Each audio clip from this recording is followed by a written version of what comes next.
Welcome to another episode of Behind the Catch Fence. I'm your host, David Hoffman. Today is episode 39, and we got a special silly season update. But before I get into that, let's see where you can watch the podcast and listen to it. So, you can watch it on YouTube, as you're probably watching right now, or you can listen to it on Apple Podcasts or Spotify. And you can also follow this podcast on Twitter and Instagram at Behind Catch. And Twitter, there's a lot of a lot of fun things I'm always posting on there, and Twitter is a lot of fun to use. Instagram, I'm sorry to you guys, I know I have to be more consistent with posting on Instagram, but we're working on it. But today, we got a lot to talk about with silly season and all the moves that have already happened, and just talking about what could happen and just my opinions on the moves that could happen and what have happened already. So let's get right into it, guys.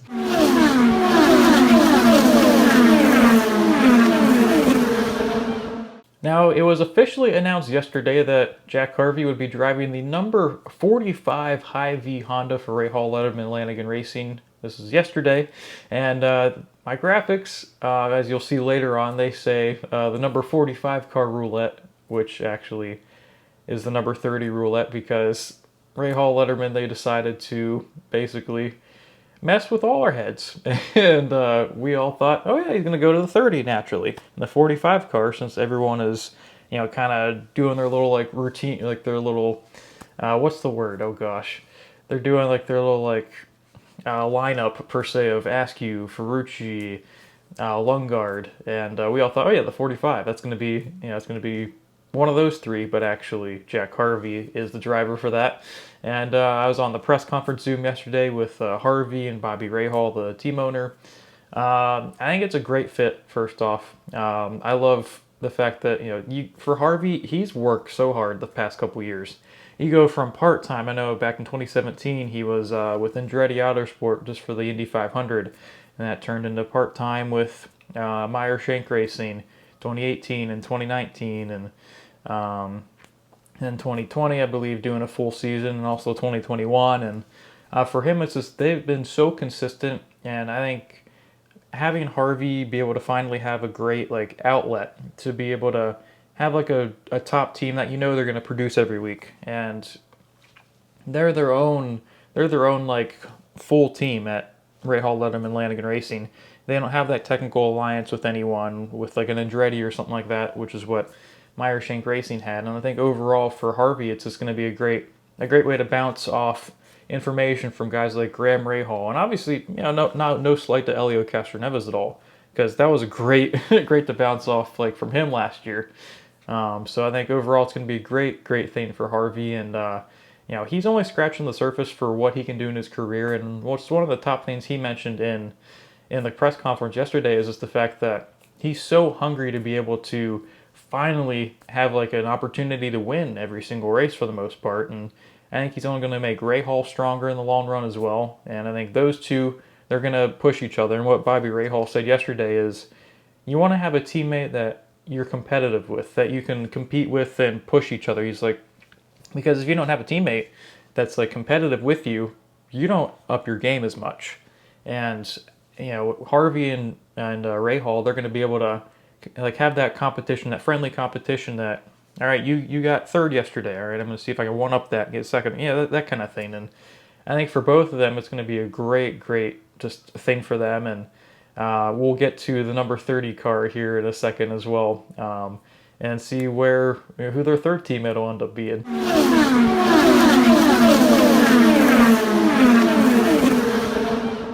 One of the most intriguing moves was Romain Grosjean officially being announced as the replacement for Hunter Rae in the number 28 DHL Honda at Andretti Autosport. That was announced at Long Beach on that Friday before practice began.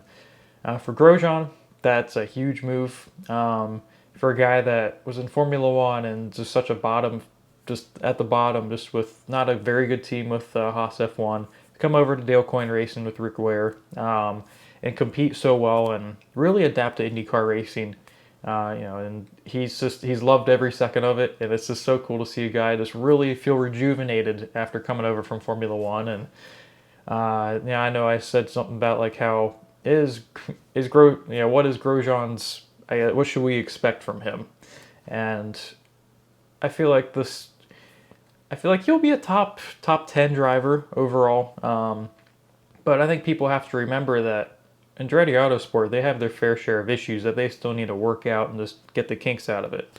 Like last year, it was pretty much terrible outside of Herta, competing for wins, getting 2 wins, and just Alexander Rossi, first off, he hasn't won a race in 2 years. When Hunter Rae was in the number 28 DHL Honda, he didn't win a race for 2 years. Hinch coming back full time, yeah, wasn't competitive at all, and outside of the Nashville fiasco, and with and it's just like none of these drivers, they forgot how to drive. That's just not how that works. And I know Andretti, I know Rossi had mentioned in an article how they struggled with, as soon as they put on the aero screen, just how much that put them back, to push them back. And I still think they're trying to figure out a lot of technical things. And for Grosjean, I think it's going to be a little bit of a learning curve, especially on the ovals. And I think the Indy 500, that whole month is going to be so crucial for Grosjean to be able to just to get comfortable and just to really see his growth and development. And I think he'll easily, like his strength is really much just really adapting well. And I think Grosjean is going to be in for a great season overall. He might squeak in a win here or there. I think when you have I guess a more reliable team like an Andretti Autosport, he probably would have won at the Indy GP, or I mean Laguna Seca. Towards the end, he was hauling through there. There's a lot of races that he could potentially win next year. I think his ceiling right now would be like around 4th to 6th in points. But I think overall it's going to be a learning curve, but I think he'll be up for the challenge.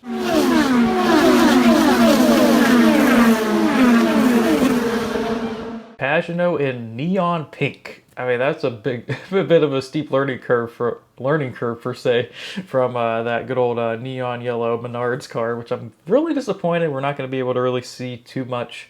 Who knows? Maybe Newgarden or Power will end up, or McLaughlin will end up like running it at some point next year. But gonna miss that Menards neon yellow. But yeah, Pagano was announced the Monday after the race at at Long Beach that he'd be running as a running mate with Meyershank Racing, and Elio Castroneves, his teammate at Team Penske. So for those two, that's an incredible like duo right there. You bring guys that have won like 30 plus races in the series, and guys that have won 5 Indy 500 combined, and a one championship, and just that Penske pedigree that you're able to, like, it just helps every team elevate their game better. Like, and it's really rare for a Team Penske driver to go somewhere else, because Roger's as loyal as can be. And now that two like former Team Penske drivers are on the same team, like, it's only going to bode well. And they're on the cusp of being elite. Obviously, Elio had his moments last year, Indy 500 win. I think he ran 9th or 10th at Nashville. Had a lot of good runs, just didn't come together at times. The speed is there.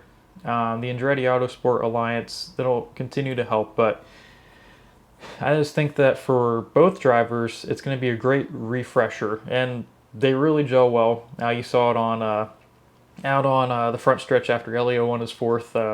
Pagano and Elio, they were hugging, and it's just a great moment for them. But I think it's going to take a couple races to really work out everything, and really for Pagano, he can gel anywhere. I mean, he was successful at Arrow McLaren when they were still Schmidt-Peterson, and obviously when he came to Team Penske, that won a championship, Indy 500, so you can't top that. But yeah, for both guys, it's going to be a great just change, and I think by the end of the season, we could be saying they're in that same category as a Team Penske, as a Chip Ganassi Racing.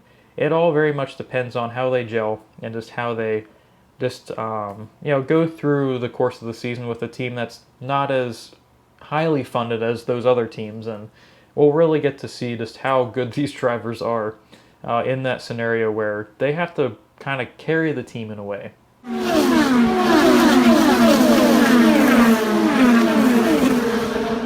No, it's not the 45 car, David. Come on, man.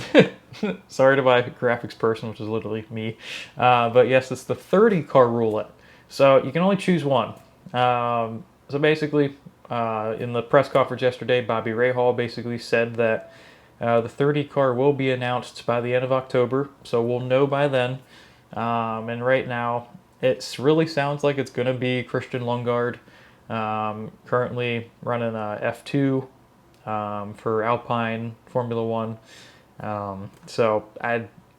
The only reason I feel like he's being considered as much as he is because of the funding. I'm personally not a fan of that move if it does happen, just because of the fact that, first off, Santino Ferrucci, I know he's not considered in the running for it anymore. He had mentioned last week during the Xfinity weekend he wasn't in the running anymore. But to me, that's not going to bode well for Rahal, Letterman, Lanigan. I don't know enough about Christian Lundgaard. I mean, obviously he ran the Indy GP, and one of the how many races they've run there in the last 2 years, but qualified fourth, ended up finishing 12th, which is a great run for him, especially flying over and not knowing much about the sport. And he kind of just like burst onto the scene in a way. And I think overall it's going to go well for him if he is in fact that driver. But I mean, you got to look at Santino Ferrucci, how he was able to adapt to everything last year, right? Or during 2021. The fact that he had 4 out of the 5 races were in the top 10, 2 6th-place finishes to start off his campaign, and I believe it was in Detroit, Indy 500 in Detroit. But for Ferrucci, I just still feel like he has that drive that any team owner is going to want, and I'm sure like someone's going to pick him up for a part-time ride at some point. I think he's really happy with being in the Xfinity Series right now with the stock car program. And obviously Oliver Askew, he had some great runs. I know there was some bad luck, and he had a good qualifying effort at Laguna Seca, where I think he qualified 5th or something like that. But it just didn't pan out too well. Any of those drivers would be great, but I just feel like the number one option should have been Santino Ferrucci, but unfortunately, it's not going to happen. And we'll have to see. It's probably going to be Christian Lundgaard, though.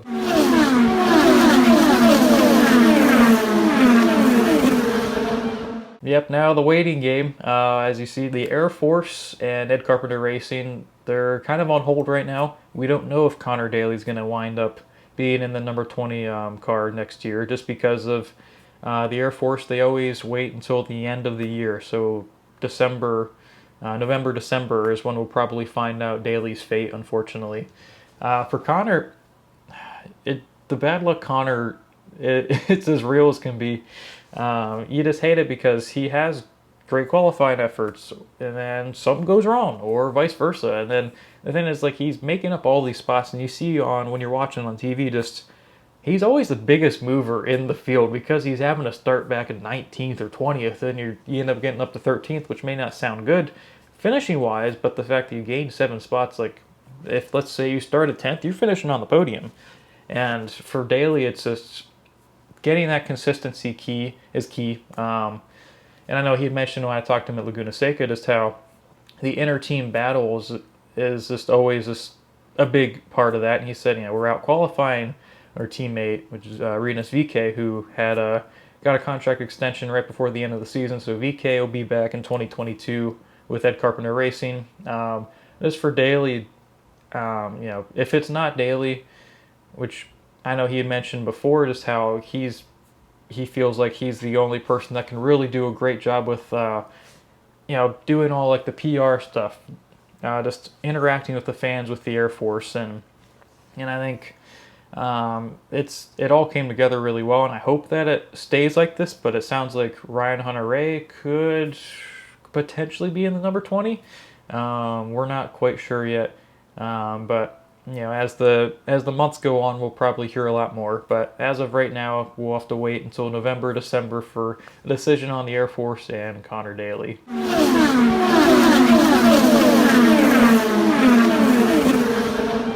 For Hunter Rae, not a whole lot to mention. His name has been mentioned with Ed Carpenter Racing, AJ Foyt Racing. It all just really depends on I believe, the Air Force and what they end up doing, if they end up retaining Connor Daly. If that doesn't go through, then I think that opens the door wide open for Hunter Rae. But for right now, it sounds like it'll either be Ed Carpenter Racing or AJ Foyt Racing. Of course, Sebastian Bourdais, we'll get to him in a second. That also plays a factor in Hunter Rae's outlook as well.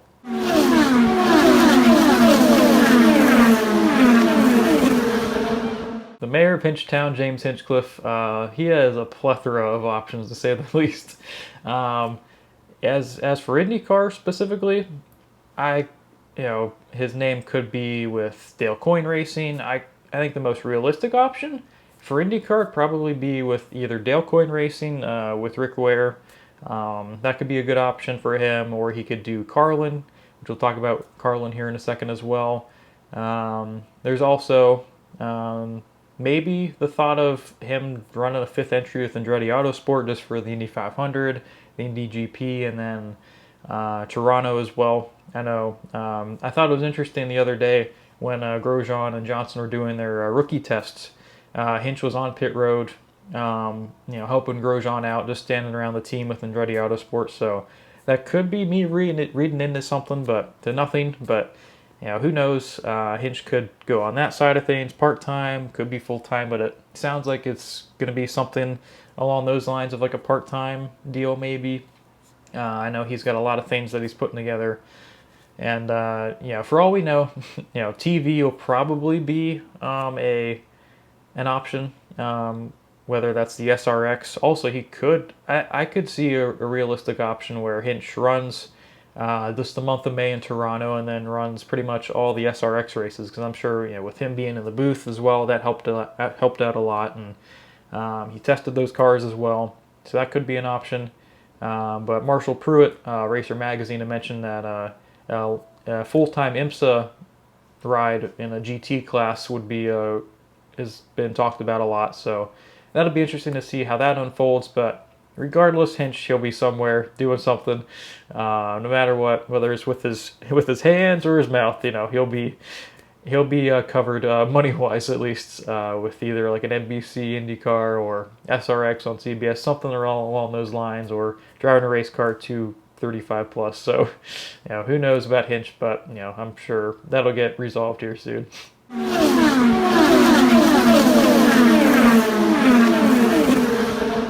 Takuma Sato was officially announced that he would not be returning to Ray Hall Letterman Lanigan Racing this season or going forward. But for Sato, it sounds like Dale Coyne Racing is going to be announced here really soon. As Marshall Pruitt from Racer Magazine said, it's pretty much imminent that it's going to happen. And for Sato, I think that'll be a great spot for him.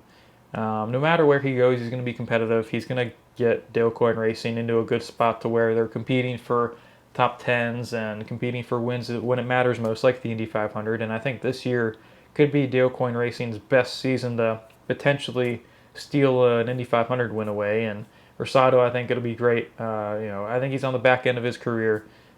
We could see him there for 2-3 years. Who knows what he wants to do, but he still has that drive, still has the no attack, no chance motto. And we always know that whenever Sato is out on track, he's going to be electric, and he's going to push every single just button to the max to try and get a win. So Dale Coyne Racing with Takuma Sato is probably going to happen here soon, and we'll take a look out for that as well.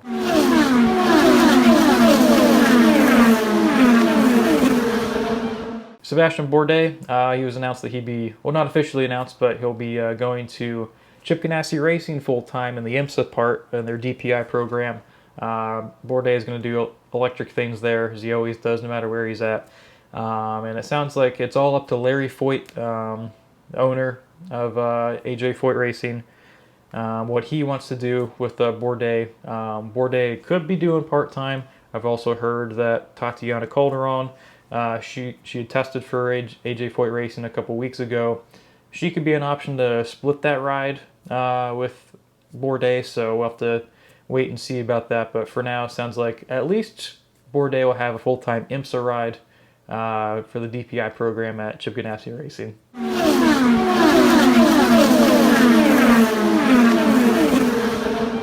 Now, Carlin Racing gets a little interesting because it's unclear whether they'll even be in the paddock next year. I heard that they've already sold their chassis and their cars from their Indy Lights program, and we just don't know if they'll end up retaining Max Chilton or not. Obviously, if Connor Daly were to not return with Ed Carpenter Racing, he could end up with Carlin Racing. And for Carlin, it's just you want to be able to see them continue to stay in the sport because they've helped so much, and they've brought along guys that like a Pato Award when he competed at the Indy 500. Unfortunately, wasn't able to get in back in 2019, and but for Carlin, you just hope to see them back, and we'll have to see here in the coming months what they end up doing.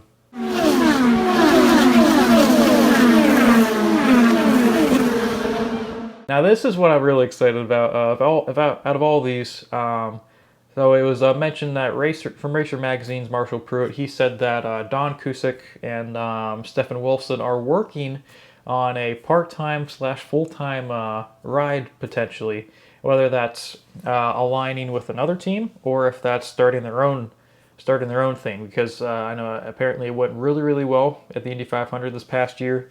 Stefan Wilson, such a great ambassador for INDYCAR, such a great ambassador just for any sponsor. So that could be really interesting to get him finally able to get like a part-time, full-time ride. It's been a long time coming for Wilson, and we're just hoping that Stefan's able to be out on track a whole lot more because he is so deserving. He's won a lot of races in Indy Lights, and he's more than prepared and ready.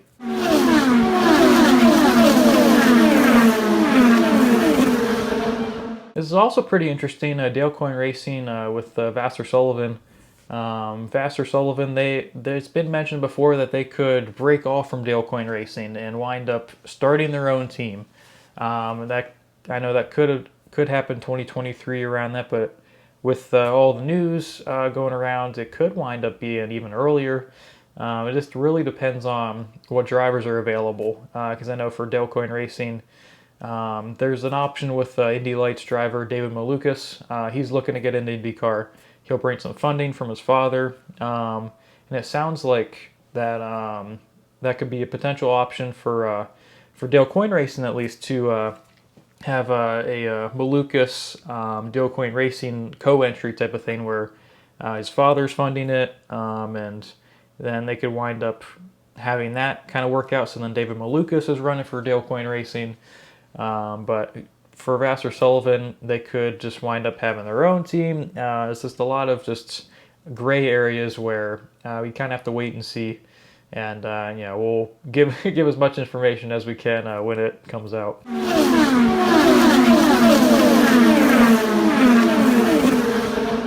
Who knew that the Indy Lights champ would be struggling to find a ride in IndyCar? Well, for Kyle Kirkwood, it's been that kind of time right now because Kirkwood doesn't come with all the funding in the world. His teammate at Andretti Autosport, Devlin DeFrancesco, he's going to end up taking the 29 car for Andretti Autosport because he has the funding. So he'll be full-time next year in the 29 car. But just for now with Kirkwood, we just don't know because he could have like a part-time role with Andretti Autosport, which is sad to say because just for Kirkwood, it's just like you're the Indy Lights champion. You've won how many races in the season and pretty much dominated. And for Kirkwood, it has to be frustrating. And I'm sure Andretti, they want to make sure that they don't lose a guy like Kirkwood. But something could wind up, because I know he has that connection with Vassar Sullivan, at least on the Acura side, in IMSA. So maybe that could open up a potential partnership where he hops over to Vassar Sullivan and their own funded team. Maybe Andretti were to help with like a technical alliance, something like with Dale Coyne Racing and Vassar Sullivan have done before. That could be an option. It's a far reach, but for Kirkwood, there's a lot of options. But you just hope to see him competing for Rookie of the Year because he most definitely deserves it. Winning the Indy Lights Championship, that holds a lot of weight. And we'll have to see what happens with Kirkwood. There's only a matter of time before we hear something because I know he had posted on Instagram, look out for the coming days. So we'll have to see what those announcements could potentially be.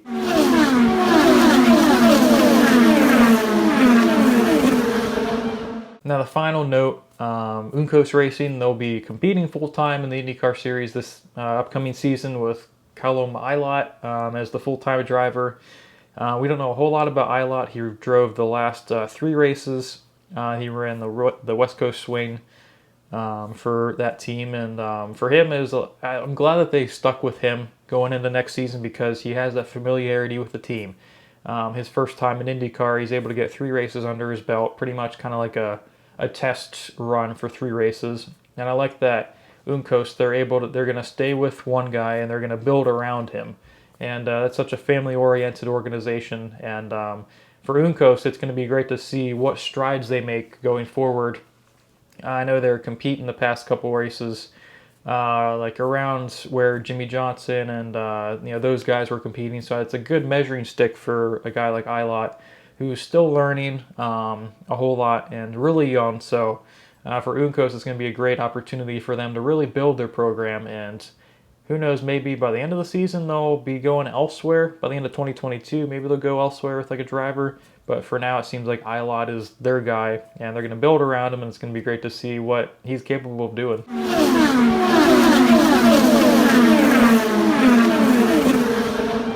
Overall, silly season is always silly to say the least. I thought it was funny, Jack Harvey yesterday. He's like, it lives up to its name. It's silly. You just don't know what's going to come out, no matter how ludicrous it is. It could be stupid, who knows? But, at the end of the day, like, silly season's just always so much fun. It's basically IndyCar's free agency period. So it's just always a lot of fun to talk about. There's so many scenarios I know, like, every year, whether it's NASCAR or IndyCar, you're like, ooh, this driver, he's a free agent. He can do whatever he wants. You're like, you start going through these dream scenarios. Oh, I'd want so-and-so with this car.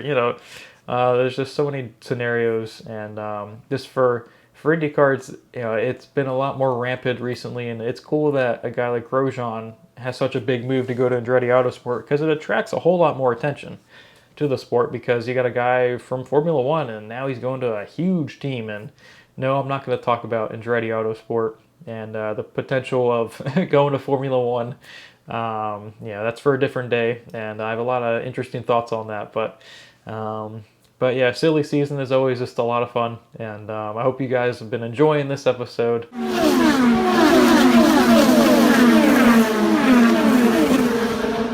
Now, next week, I'm not sure if we'll have an episode. Working hard on a documentary, which I think you guys will really like. It's basically going to profile just the podcast, how it's gotten to where it is today, just a little bit of background on me, just my passions for motorsports, and I think you guys are really going to enjoy it, so I'll be working hard on that. So probably the next video will be the documentary, so look out for that in the next couple weeks, within a month, because it has to be due for senior project on November 2nd, so I got under a month to do it, so we're going to grind it out, we're going to do it, and it's going to be the best that I can do. I appreciate you guys listening. It's always great just seeing the subscriber count go up, the listeners going up, and just seeing the positive feedback that I've gotten. I appreciate all of you guys, and make sure to follow this podcast on Twitter and Instagram at Behind Catch. Make sure to listen to it on Apple Podcasts, Spotify, and YouTube. I really, really appreciate you guys listening, and I hope you guys have a great day, and I'll catch you later.